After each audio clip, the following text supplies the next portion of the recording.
HarperVia and HarperAudio present A Farewell to Gabo and Mercedes, a son's memoir of Gabriel García Márquez and Mercedes Barcha, by Rodrigo Garcia, read by the author. A note before we begin. An enhancement PDF is included in this audio program. The enhancement includes photographs as well as a chronology of the events of this book and a bibliography. Download the PDF enhancement from your audiobook provider or go to www.harpercollins.com/audio/farewell to Gabo and Mercedes. For my brother. Part 1. Entonces fue al castaño pensando en el circo, y mientras orinaba trató de seguir pensando en el circo, pero ya no encontró el recuerdo. Metió la cabeza entre los hombros como un pollito y se quedó inmóvil con la frente apoyada en el tronco del castaño. La familia no se enteró hasta el día siguiente a las 11 de la mañana, cuando Santa Sofía de la Piedad fue a tirar la basura en el traspatio y le llamó la atención que estuvieran bajando los gallinazos. 100 años de soledad. Then he went to the chestnut tree, thinking about the circus, and while he urinated he tried to keep on thinking about the circus, but he could no longer find the memory. He pulled his head in between his shoulders like a baby chick and remained motionless with his forehead against the trunk of the chestnut tree. The family did not find him until the following day at 11 o'clock in the morning, when Santa Sofía de la Piedad went to throw out the garbage and back, and her attention was attracted by the descending vultures. 100 years of solitude. 1. When my brother and I were children, my father made us promise to spend New Year's Eve of the year 2000 with him.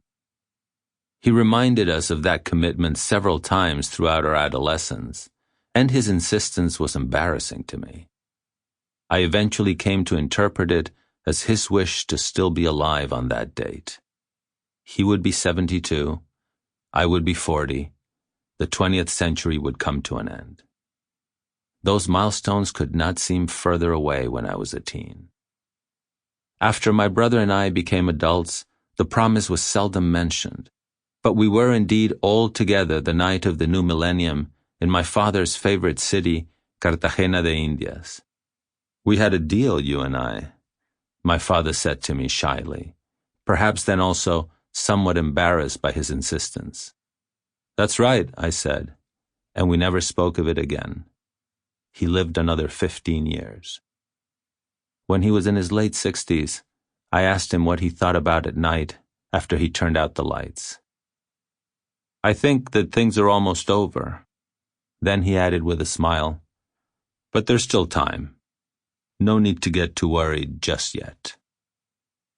His optimism was genuine, not just an attempt to comfort me.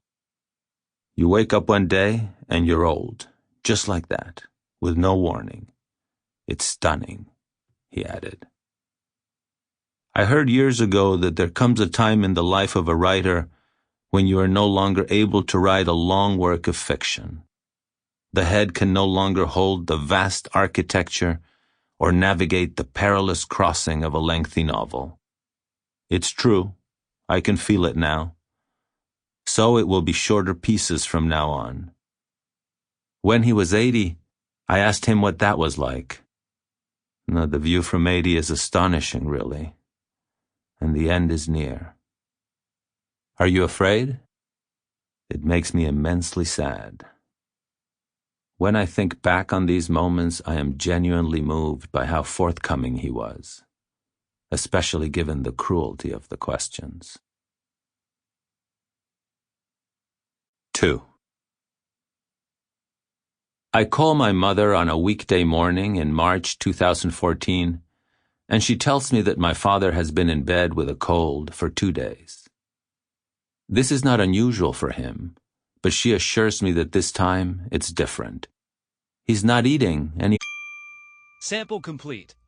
Ready to continue?